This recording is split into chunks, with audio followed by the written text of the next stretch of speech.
Perdón, chicos, buenas tardes, buenas noches, buenos días. Este, aquí una pequeña plática que se nos atravesó, pero ya estamos aquí precisamente con esto para poderle dar a lo nuestro. Si ustedes se fijan, ya les había empezado a desarrollar un pequeño cuadro respecto del derecho económico, donde vamos a analizar precisamente todos los aspectos relacionados con el mismo.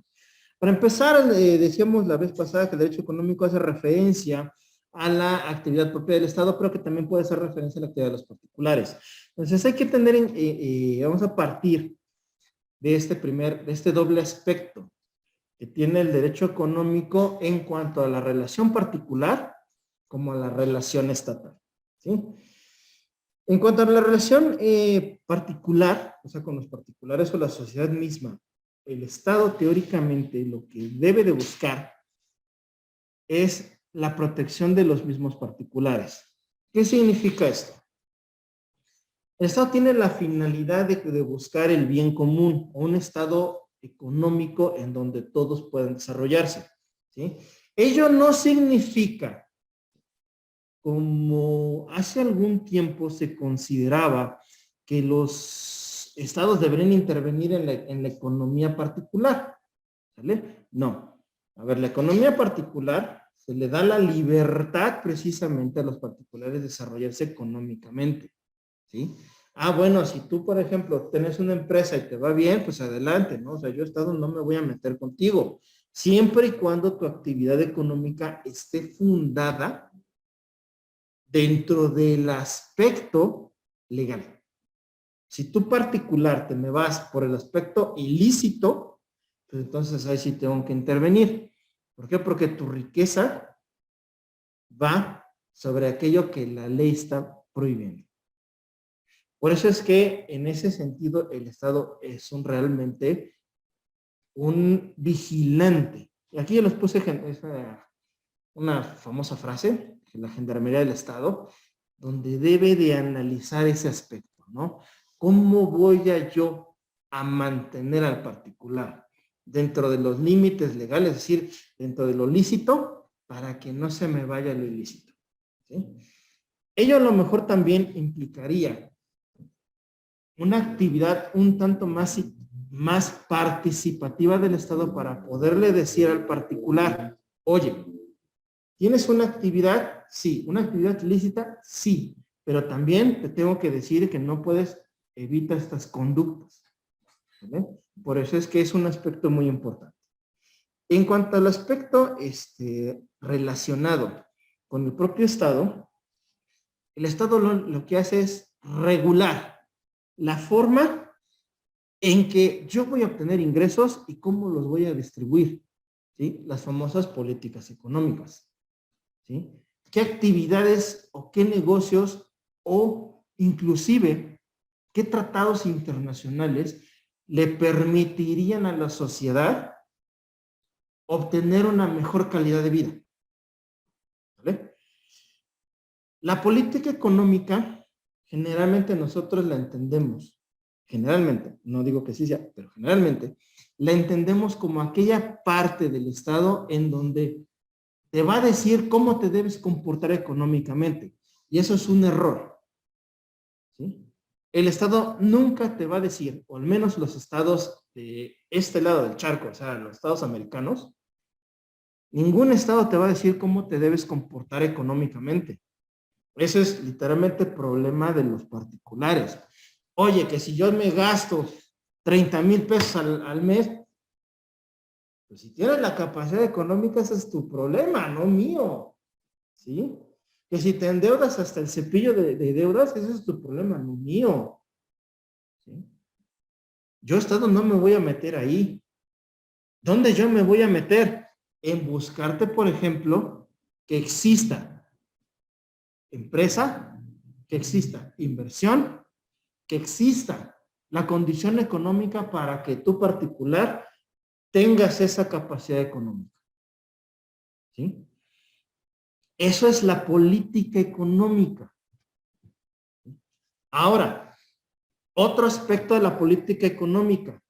Yo Estado, ¿cómo me voy a comportar con mi propio ingreso? ¿yo qué voy a hacer, ¿sí?, para poder tener ese ingreso? ¿Cómo lo voy a gastar? ¿Sí? ¿Y qué voy a ejecutar? ¿Sale? De ahí deviene precisamente este sistema, que está mal en México, pero es el sistema que hemos ocupado siempre, de decir, bueno, obtenemos tanto y gastamos en tanto. El gasto que tiene el Estado debe ser precisamente acorde a lo que obtiene, para evitar precisamente el endeudamiento público. ¿Vale? ¿Qué es lo que sucede con el endeudamiento público? Es uno de los más grandes males existentes en todos los estados. Máxime, aquí, bueno, por lo menos aquí en México, somos uno de los países que tiene el mayor endeudamiento público. Estamos arrastrando deudas de hace más de 60 años. O sea, tenemos deuda hasta el copete.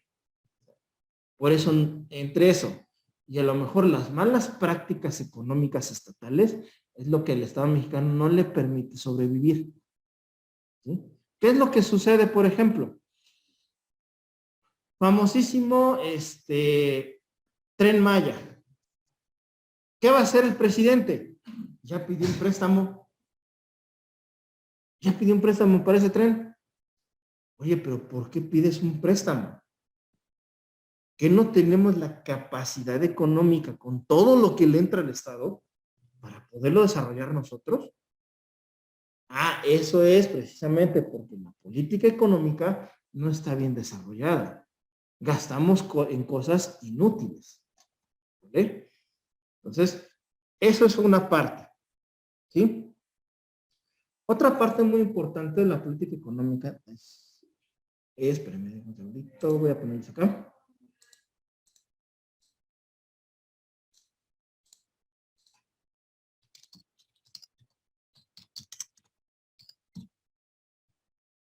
Este es el concepto muy tradicional que muchos de nosotros conocemos, ¿sí?, que es la liberación de precios. ¿A qué se refiere la liberación de precios? ¿Sí? ¿A qué es eso? Bueno, todos ubicamos la canasta básica, ¿no? La canasta básica se compone de una cantidad determinada de productos a la cual se puede acceder teóricamente con el salario mínimo. ¿Sí? Teóricamente. ¿Cuál es la situación? Que precisamente nosotros, México, no tiene liberados ese tipo de precios. ¿Por qué? ¿Qué es lo que hace México? Bueno, vamos a imaginar el básico. Las tortillas, si ustedes se fijan, no pasa de cierto precio. De repente llegó un punto en el que se estancó el precio. Ahorita está en 12. Y otros lugares donde está más o menos en 15. Pero si ustedes revisan, la tortilla está entre los 12 y los 25 pesos. Es el máximo que puede cobrar una persona, es 25 pesos. ¿Pero por qué es el máximo que puede cobrar? Porque existe un lineamiento a nivel estado donde dice que ese es el precio máximo. ¿Qué quiere decir? Que entonces yo no puedo cobrar más de ese precio. Si lo cobro, estoy infringiendo la ley. No hay liberación de precio. ¿Por qué? Porque no hay productor. Para que exista la liberación de precios, necesito que haya más productor de un objeto, ¿no? Que es precisamente la libertad de mercado. ¿Vale? ¿Qué pasa con la luz? ¿Por qué la luz sigue siendo exactamente igual? Y si ustedes se fijan, la luz sigue teniendo subsidio. ¿Por qué tiene subsidio la luz? Porque no hay quien reparta la luz. No hay otro fabricante de luz que no sea el Estado mexicano. Y está eso entre comillas porque Comisión Federal de Electricidad se vendió hace... Sí, ya tiene millones de años, bueno, no millones, no, pero ya tiene muchos años que se vendió. Muchísimos millones de años que se vendió. Entonces, pero no hay otra empresa, ni particular, ni estatal, ni de ninguna otra índole, que nos pueda decir, ah, bueno, dame una competencia económica o dame una competencia de mercado que me pueda decir, ah, pues voy a contratar, por ejemplo, con la fabricante J de luz. ¿No lo hay? Todo es Comisión Federal de Electricidad. Oye, pero las gasolinas, ¿por qué? Ahorita la gasolina sí tiene fluctuaciones. ¿Sí? ¿Por qué? Porque de repente tú vas, por ejemplo, a las blancas con verde, pero por no decir marcas, y la venden, por ejemplo, a 19.50. Voy a decir precio a lo loco, ¿eh? A 19.50. Y te vas a las otras, a las azules, con rojo, y la tienen en 20. Y te vas a las de la conchita marina, y la tienen en 22. Y te vas a las gubernamentales, y la tienen en 19.49. Y te vas a las numéricas, que la tienen en 19.67. ¿Por qué? ¿Por qué hay esa variante? Porque teóricamente, y digo hablando teóricamente, sí hay una competencia estatal. Hay una competencia. ¿Sale? Pero ¿por qué no vemos gasolina más barata? Porque el Estado mexicano te dice, la gasolina vale tanto, le aplico el impuesto y no puedes darla de menos de acá ni más de acá. ¿Hay competencia? Sí, pero el Estado mexicano sigue centrando en mínimos y máximos. Profe, ¿Y mija? sí, de hecho, bueno, es que yo trabajo como en ese ramo, entonces cada que tenemos como aumento o disminuye el costo, se tiene que mandar a la Comisión Reguladora de Energía para que de esta manera, entonces, como usted mismo lo dice, esté como en el parámetro y ya sea como por costos que los clientes decidan ir a una o a otra, pero sí tiene razón. Así es, Adi. Precisamente, o sea, aquí México no tiene esa libertad de decirle, a ver, empresa nueva, perfecto. Vamos a imaginar no, el país que ustedes quieran, ¿no? Entra y cobra lo que quieras. No, entras y te sujetas a mis mínimos y a mis máximos. ¿Juegas o no? No, pues no juego porque yo lo voy a ver, yo voy a llegar acá y ya con el impuesto de la importación me sale, por ejemplo, en tanto. Y obviamente no lo van a permitir. ¿Por qué? Porque rompe con el esquema de los mínimos y máximos en México. Por eso, si ustedes se fijan, ya no entró ninguna otra. Más que esta, ¿cómo se llama? Otra estadounidense que es azul. Esta que empieza con G es GU. No puedo decir marcas. Si ustedes se fijan, esa fue una de las primeras que entró y ya desapareció, ¿eh? Ya nada más hay, yo nada más he visto dos de esas. Nada más he visto dos. Y las mexicanas, o sea, digamos que las que tenían concesiones antes de Pemex, así lo podemos decir, son una en 1,000,000. O sea, una en 1,000,000 y generalmente la dan sobre $1, a veces unos 50 más de la de Pemex. Porque en México no hay liberación de precios. Los precios no son libres. Tú no puedes llegar y poner un precio. ¿Sale? Entonces, ese es uno de los factores ahí. Otro de los factores que tenemos desgraciadamente en México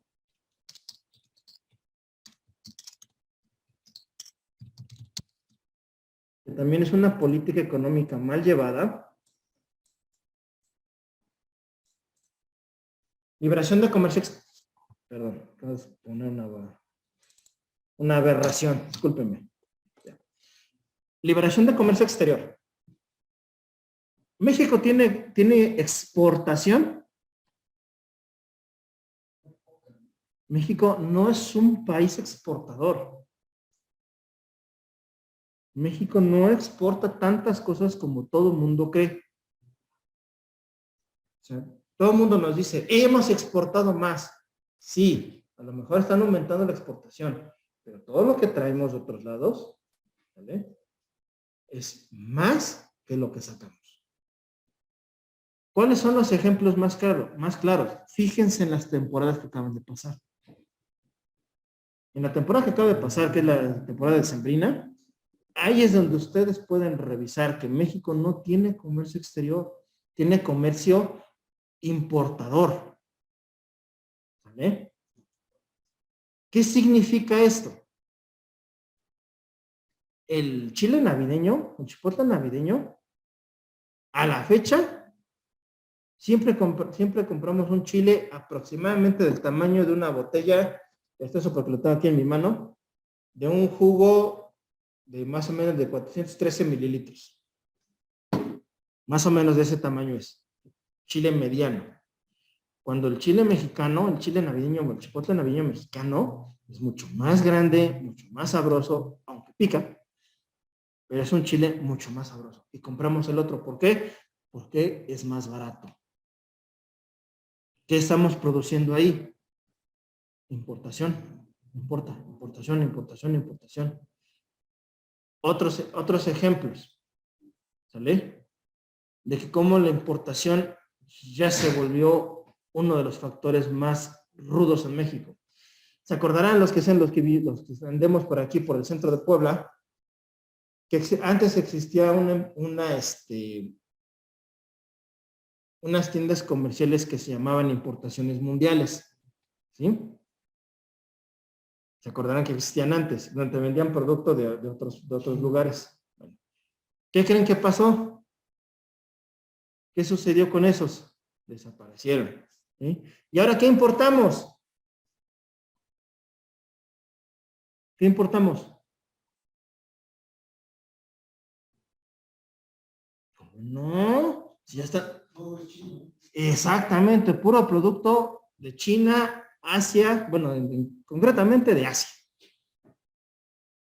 Y no me digan que no, porque no me pueden decir que no, porque muchos de ustedes han de haber entrado a esas tiendas. ¿Sí o no? Exacto. Todos hemos entrado en algún momento de nuestra vida a esas tiendas, no puedo decir nombres, ¿sí? Que son chinas, coreanas, japonesas y de otra zona de por ahí. ¿Vale? ¿Por qué? Porque son económicas, porque tienen mucho producto que no vamos a encontrar en México, pero eso significa que estamos importando. Entonces, México no tiene comercio exterior. De hecho, los mismos, nosotros aquí, por ejemplo, la Talavera, o artesanías así que se fabrican que México se supone que es el que origina estos productos, está importando de China precisamente imitación, ¿no? De estas cosas típicas, ¿no? O sea, porque son, como dicen, más económicas. Exacto. La talavera real, la talavera china, realmente se super mega distingue por una cosa muy sencilla, el peso del objeto. Creo que lo había comentado la vez pasada. Ustedes busquen realmente, si quieren realmente saber de manera sencilla o rápida por lo menos, ¿cuándo es talavera? El peso. El peso es lo que les va a decir. La talavera mexicana es pesadísima. O sea, es pesadísima. Un plato de talavera, más o menos del tipo de un plato extendido, no me acuerdo cuál es el diámetro, es pesadísimo. O sea, son como 5 platos normales tú tienes que cargar sobre un plato de talavera china. ¿Y ahorita qué pasa? Pues es como si llevaras un plato normal. Y obviamente es más económico. ¿Y en qué repercute eso? Pierdes mano de obra, eliminas fuentes de trabajo, pierdes personas y tradiciones, sobre todo la tradición, que será una tradición acá en México. Más sin embargo, ¿qué hace el empresario? Obtiene una mayor ganancia. ¿Por qué? Porque importa barato y vende caro. Entonces, esas son otras cuestiones que México no tiene, que deben estar dentro de las políticas económicas. ¿Vale?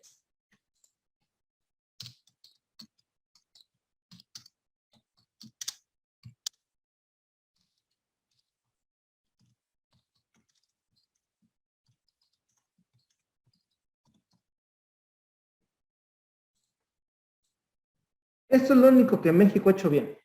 Y lo sabe hacer de maravilla. Y lo hace de maravilla, ¿eh? O sea, no me pueden decir que no, porque lo hace de maravilla con una técnica macabra, tenebrosa y siniestra que hasta da mello. ¿Por qué? ¿Qué es la desincorporación y privatización de las empresas paraestatales? Perdón, hay otro de aquí.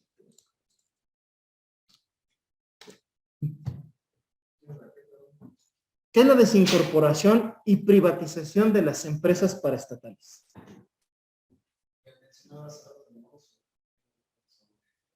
Exacto, correcto. Desde la época de Salinas, ¿no? Que comenzaron con, que él mencionaba la solidaridad, pero al final del día era como traer más comercio y aparentemente engañaba a la parte más humilde, ¿no? Que iban a dar créditos, ¿no?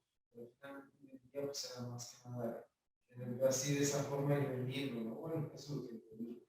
De hecho, precisamente durante la época de este señor, de este presidente, que refiere Víctor P. Salinas de Gortari, se vendió literalmente casi, o preparó el camino para vender casi el 90% de las empresas mexicanas.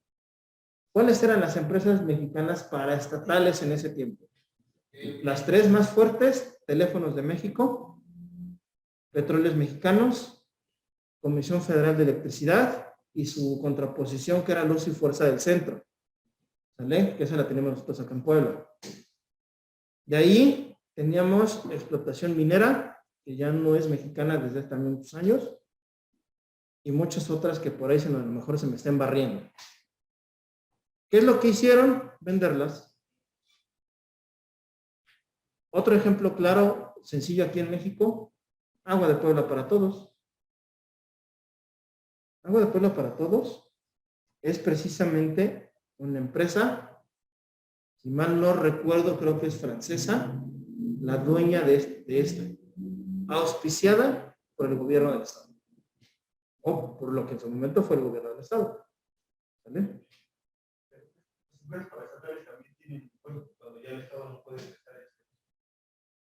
El Estado técnicamente, es que es a lo que voy con lo primero de arriba. El Estado técnicamente tiene que tener la capacidad económica para prestar el servicio. Si no lo puede hacer, por eso tiene las figuras administrativas, como las concesiones, las licitaciones y los demás, en los cuales el Estado mantiene la titularidad del servicio, pero son los particulares que no proporcionan. Pero el Estado sigue siendo el titular del servicio. En este caso serían las paraestatales, precisamente. Sin embargo, ¿qué pasa cuando las desaparece o las vende? Es un particular. Entonces, no estamos contratando con el Estado.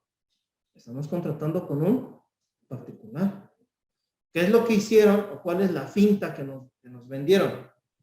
No le cambio el nombre. ¿Para qué? Para que la gente siga pensando que sigue siendo el Estado mexicano. ¿Cuál es el negocio turbio ahí? Que para evitar que esas empresas tengan pérdidas o que se inflen precisamente los precios, le doy subsidio. Si no, imagínense cuánta gente no tendría luz aquí en México. Váyanse a la parte izquierda de su recibo de luz y ahí buscan el subsidio. Y se van a dar cuenta que el subsidio más o menos ronda entre los 500 a los 800 pesos de subsidio. Es decir, por cada recibo de luz que nosotros los mexicanos consumimos, el Estado está dando más o menos promedio 500 pesos. Somos un chorro y tres montones. ¿Sí? Más aparte, los trabajadores sindicalizados de la comisión que no pagan servicio de luz, porque no lo pagan y eso es una realidad, es cierto. Los trabajadores sindicalizados de la comisión no pagan luz, ni antes, ni durante, ni después de haber trabajado ahí. Ellos no pagan luz. Entonces, ese gasto lo absorbemos nosotros, o lo absorbe el subsidio. ¿Vale? Teóricamente no se deberían desaparecer, pero bueno, la economía, como es una economía basada en la liberalidad del mercado, es decir, que el mercado es para los particulares, las empresas paraestatales no pueden competir. Por eso se venden. Ejemplos, como decíamos, a lo mejor a ti Abraham no te haber tocado, que eres más joven. Pero por ejemplo, lo que fue Víctor y a mí, que nos tocó teléfonos de México cuando era del Estado, ¿cuánto tiempo nos tardó para tener una línea telefónica? Un chorro y 3 montones. Eran mínimo 2 o 3 meses en espera a que te fueran a hacer la instalación, a que fueran a colocarte el poste, que te pusieran el poste, que de ahí hicieran la extensión. No, ¿verdad? Es como el IMSS, ¿no? Su cita, ¿no? Su cita dentro de un mes. Pues sí, exactamente. ¿Sale? Y así era. Ahorita, por ejemplo, tú vas a hacer una contratación y al día siguiente, si no es que ese mismo día, ya te están colocando tu teléfono. O sea, ya llegan y te dicen, ¿saben qué es esto? ¿No? Que te llegan los del famosísimo grupo Carso, que son los instaladores, que es la destrucción del Sindicato de Teléfonos de México. ¿Vale? Eso es Grupo Carso. La destrucción del Sindicato de Teléfonos de México. Ahora, otra cosa de la cual somos súper unos expertos. ¿Sí?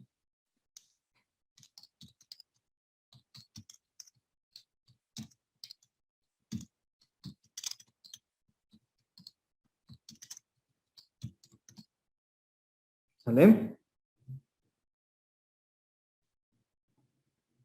Déjenme nada más coloco. Hecho. Ahí está. Liberación y de regularización de la inversión extranjera. Y seguramente me van a decir, pero ¿cómo, no? ¿Cómo que somos unos expertos en esos temas? Somos expertos en esos temas. ¿Saben cómo? Agarra un testaferro mexicano, creas una sociedad mexicana, ¿sí? Y no le pones cláusula de exclusión de extranjeros. ¿Vale? Una vez obtienes, por ejemplo, los beneficios por ser mexicano, la venden, cambiado, y la vendes a un extranjero. Pero para eso yo obtuviste los beneficios mexicanos. Ejemplos, todas las cadenas hoteleras en las zonas costeras. No son hoteles mexicanos, la mayoría. Ya son hoteles extranjeros. Pero tienen hasta su playa particular, ¿sí o no? Hasta delimitadita, con sus bollitas, que te dicen, esta es la playa o la zona de playa que le toca al hotel.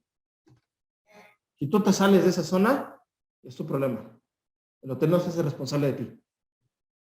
Si a ti te pasa algo dentro de esa zona, el hotel se responsabiliza. ¿Pero por qué? Si el hotel no es mexicano. Porque precisamente, en teoría, se constituyó como una sociedad mexicana. ¿Eh? Ya obtuvo el beneficio, ya obtuvo todo, por acá se vende, por acá se hace el negocio y nadie dice nada. Por eso les digo, somos expertos en esto. Otra forma, lo que les comentaba yo. ¿Cuántas empresas no manejan, por ejemplo, de los gobiernos, en general, todos los gobiernos, son empresas extranjeras, pero llegan acá y tienen un representante mexicano? Los bancos, por ejemplo. Los bancos, por ejemplo, en realidad, díganme qué banco es mexicano aquí.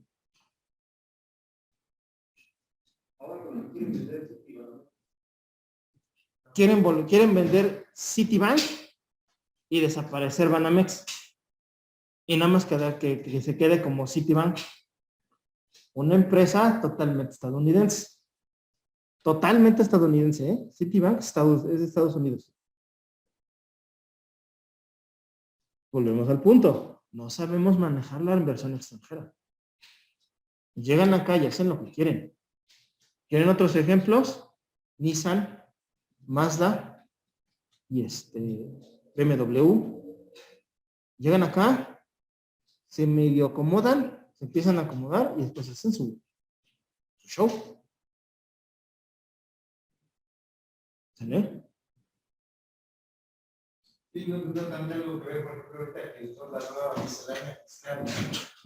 Entonces yo supongo que por ahí también es que, lo que yo entendí es que según se separaron, ¿no? Citi ya es, o va a ser un banco independiente y Banamex supuestamente va a seguir operando igual, ¿no? Lo que quieren vender nomás es de Banamex, es su cartera, sus afores, sus clientes, tarjetas de crédito, ¿no? Pero me imagino que tiene algo que ver con esta nueva cambio que hubo, ¿no? Los nuevos contribuyentes, que ahorita este régimen de reciclo, ¿no? Que va a ser el que ahorita el que le va a convenir a todos los que produzcan al año menos de 300,000 pesos, porque solamente les dan una tasa del 1.3. Es decir, si yo a lo mejor como comerciante genero un porcentaje anual de 200,000 pesos, el 1.5 solo pagaría 200 pesos, ¿no? Al año, y se supone que ya declararé yo todo en orden, sería yo un contribuyente legal. Entonces a estos organismos como el banco, pues es que si a mí me pasa eso, yo normalmente mis contribuciones son Más fuertes. Ajá, entonces por ahí creo que va el tema, pero ellos la verdad como todo, ¿no? Pues se basan de que no todo va a estar bien, solamente queremos utilizar. Entonces, efectivamente, la finta es esa. Díganme, por ejemplo, una persona como nosotros, si genera 300,000 pesos al mes, digo al año, nunca los vamos a generar. Nunca se genera 300,000 pesos anuales. Tendríamos que, para generarlo, en 12 meses tendríamos que estar alrededor de los 25,000 pesos mensuales. Más o menos. ¿Sí? Para poderlo generar.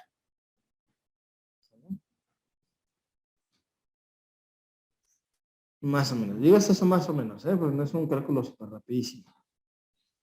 Entonces, los que generen más de los 25,000 pesos, pues ya. ¿Eso qué quiere decir? ¿Cuál es el disfraz aquí? En el reciclo. Pues precisamente que todos sean realmente salarios menores de 20,000 pesos. Se atrevan a declarar, porque no lo que hacemos es que estamos evadiendo, ¿no? Ambulantes, ¿no? Y así de esa forma ya podrán. Pues ya vamos a hacer, porque también se tiene esa idea de que ya no va a haber contadores o que ya no se van a ocupar, ¿no? Pero más que nada lo que pretenden es básicamente jalar a todos los personas que van a la informalidad. ¿Vale? Pero bueno, entonces son cuestiones que nosotros debemos entender. Vamos por el siguiente aspecto. Aquí muchos de nosotros les va a dar el patatús.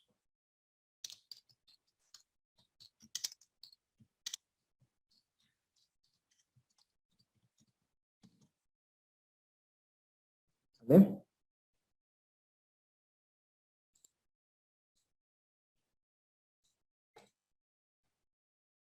¿Y por qué les digo que les va a dar el patatús?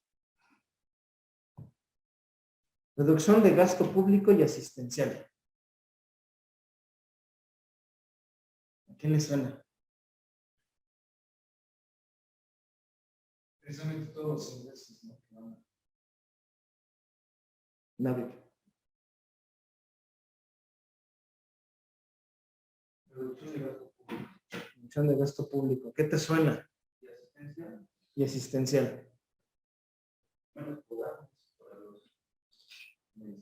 Exactamente. Reducción de todos los programas sociales. Reducción de personal gubernamental. ¿Sí? ¿Para qué?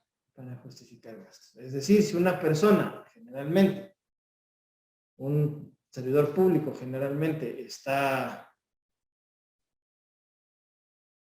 en teoría, 8 horas, ahora sus jornadas ya no van a ser de 8 horas, van a ser de casi 12 horas. ¿Por qué? Porque no van a contratar más personal. El que tienes es el que tiene que funcionar. Porque no van a bajar otra cosa. ¿Sí? Te voy a reducir, que ya está sucediendo, apoyos en programas sociales. Y ya sucedió. Ven que bajaron ahorita algunos apoyos sociales y les bajaron el presupuesto.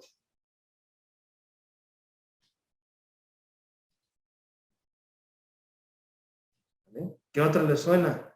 Decía Abraham, medicinas. ¿Medicinas? ¿Qué significa? ¿Vas a desaparecer? IMSS, ISSSTE. ¿Por qué vas a desaparecer? ¿Qué es lo que hacen ahorita? Te dan un gasto de un seguro de gastos mayores. Pero ese seguro tiene un tope. Excedes de ese tope, lo que salga, tú lo pagas.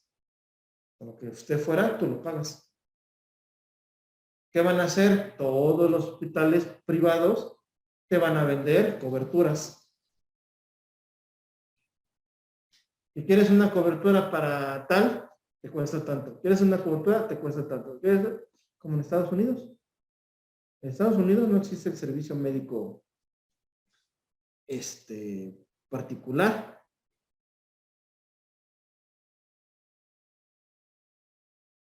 Así es, Adasa, correcto. Los que nos quedamos somos los que tenemos que sacar el trabajo de nosotros y el trabajo de los que se fueron. ¿Sí? Desgraciadamente. Y no te suben el sueldo. Te duplican el trabajo, pero no te suben el sueldo.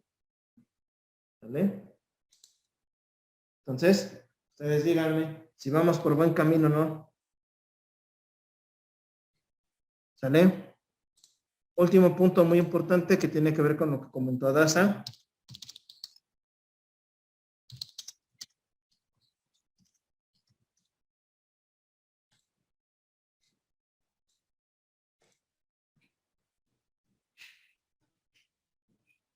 El deterioro del salario real.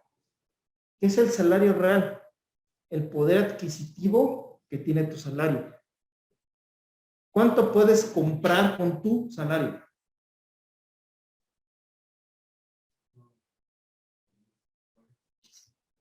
De todo lo que está. O hasta menos, inclusive. Hasta menos. Generalmente el salario debe, en teoría, debe de representar el 90% de lo que tú puedes comprar. ¿Vale? Es decir, que tú con tu salario puedas comprar alimento para tu familia, alimento alimento para tu familia, escuela, medicina. Y te sobre todavía. A lo mejor que te gustan, a lo mejor unos 2,000, 3,000 pesos, pero que te sobre. Y generalmente, ¿qué es lo que sucede? Nunca te sobran. Es más, hasta te falta.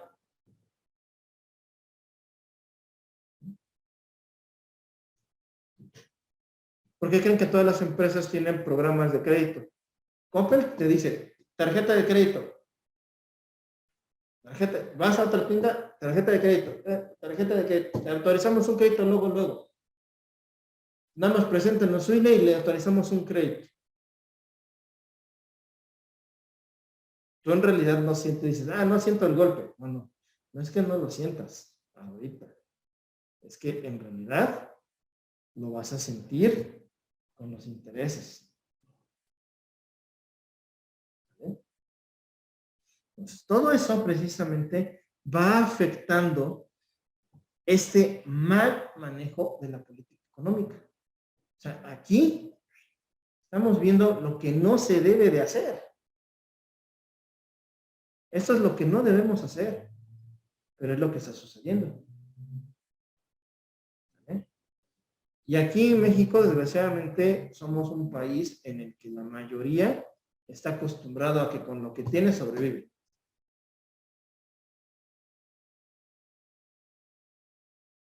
¿Vale? Por eso muchos se van a la informalidad. Por eso muchos se van a que, pues, si me entró algo en efectivo, no lo declaro. Si ustedes, por ejemplo, les tienen un ingreso por afuera que los pagan en efectivo, mejor ni lo declaren. ¿Por qué? No es por ser mal consejo, pero es la triste realidad. Cualquier cosa que ingresa a tu tarjeta, el SAT te dice, ah, mira, ingresaste tanto. ¿Por qué? ¿Por qué lo ingresaste? ¿De dónde lo sacaste? Por ahí una plática con un contador me dice, si no quieres que el SAT te moleste, deja tu dinero en tus tarjetas y no les metas dinero.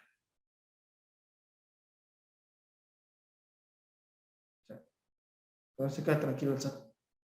Porque su definición de discrepancia es muy amplia. ¿Vale? Pero bueno, ya les di malos consejos de contabilidad. Ustedes deben declarar todo. ¿Sí? Muy bien, chicos, pues ya son las 3:01. Nos pasamos hoy un buen ratito, ¿sale? Les voy a dejarme nada más. No es cierto, siempre me equivoco. Les tomo precisamente su screenshot de lo que les puse en pantalla para que lo tengan y ahorita en un ratito más ya se lo subo. ¿Sale? También les voy a subir un texto al ratito para ¿cómo se llama? Para que ustedes le echen una ojeada de todos estos aspectos que yo les estoy colocando. ¿Sale? Hasta este punto, ¿tienen dudas, chicos? O chicas, porque aquí tengo a Abraham, lo tengo aquí enfrente. ¿Dudas, chicas? Candy, Andueni, Vicky y Adasa, ¿dudas?